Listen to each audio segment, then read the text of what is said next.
Well, following the success of his scandalous semi-autobiographical novel, award-winning journalist and author Nelson Aspen is back with an even steamier sequel. It's called Dancing Between the Raindrops, The Hollywood Years.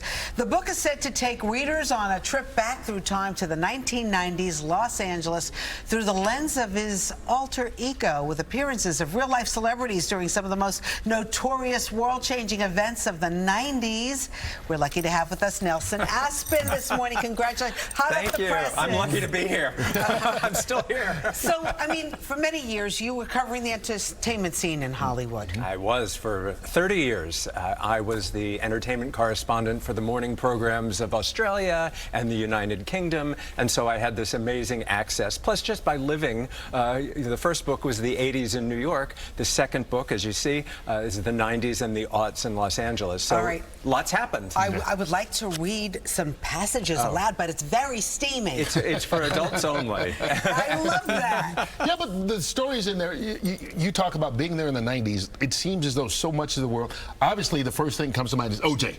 Like, you were there and you were the correspondent for so many people. What in this book, again, it's semi-autobiographical, semi-fictional, that kind of thing, but that people will relate to right away knowing that that's what you're talking about. That's right. Well, because everybody remembers these cataclysmic world events, whether that's the LA riots or the Northridge earthquake or the O.J. Simpson double murder trial. And I had nothing to do with O.J. Simpson in terms of celebrity, but I was connected through my friendship with Nicole Brown Simpson. So we were very involved personally, and my alter ego in the book deals with that as well. But then a lot of the celebrity stories of different adventures and misadventures that I had during my time there are very accurately portrayed. I've had to consolidate some characters and shift along some time frames. But if you like a Jackie Collins book or a Sidney Sheldon book, that kind of thing, this is for you.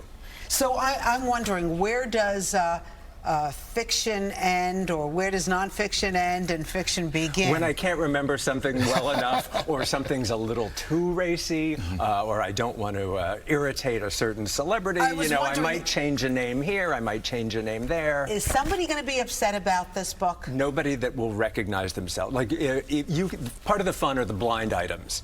Blind item is when you don't name them by name, but you can sort of figure it out. But I speak very lovingly about the celebrities with whom I've had very loving friendships and relationships. And you name those people. I absolutely do, and a lot of it is verbatim. My friendships with Betty White and Dick Van Dyke, Nicole Kidman's wedding to Keith Urban, and consequently flying home with Naomi Watts from Sydney. Fun. I mean, there's that kind of story. How do we get that job? Yeah, it's been a good gig. So, what's your writing process like? Do you get up at 5 o'clock in the morning? Do you write it on a legal pad or computer? OCD all day long, obsessive compulsive. I am making notes, I'm scrawling, I'm making notes in my phone, little pieces of paper everywhere. Ooh, I don't want to leave that out. And that's why the first book, which was about New York in the 80s, led to the second book. And now Red Sky Presents, who has published the book, have been kind enough to want a trilogy. So I'll have I'll get to have my happily ever after. So where are you going in the aughts, the 2000s? I come back to New York, just like you've come back to New York. Okay, there we go. I came back to New York. And that's what I say to a lot of people. It's like the nice thing about New York City, it's always here waiting for you. You may change, the city may change, but New York is ever present. It's always here waiting to welcome you back. We're going to read this book, but as a preview for the next one, what do you do with the 2000s? Because were you still in LA then? I got back to New York and I got married. And, so, you know, everybody gets their happily ever after eventually. Okay. There you go. Congratulations. It's a hot summer read. It's out right now, Dancing Between the Raindrops. And you're putting together like a tribute to Tony Bennett, too. You sing, do you dance? I don't dance. Unlike Philippe Petit, I don't walk on the wire. But, you know, Tony Bennett Tribute is coming up in July and August to commemorate the anniversary of his passing. That's on Green Room 42's website. It's on me. You can find me anywhere. Nelson Aspen. I'm the world's easiest person to find. Anyway. Just be careful that you don't wind up in his next book. That's it. Thank you so much. Congratulations. Yes, congratulations on everything. All right, it's almost July 4th.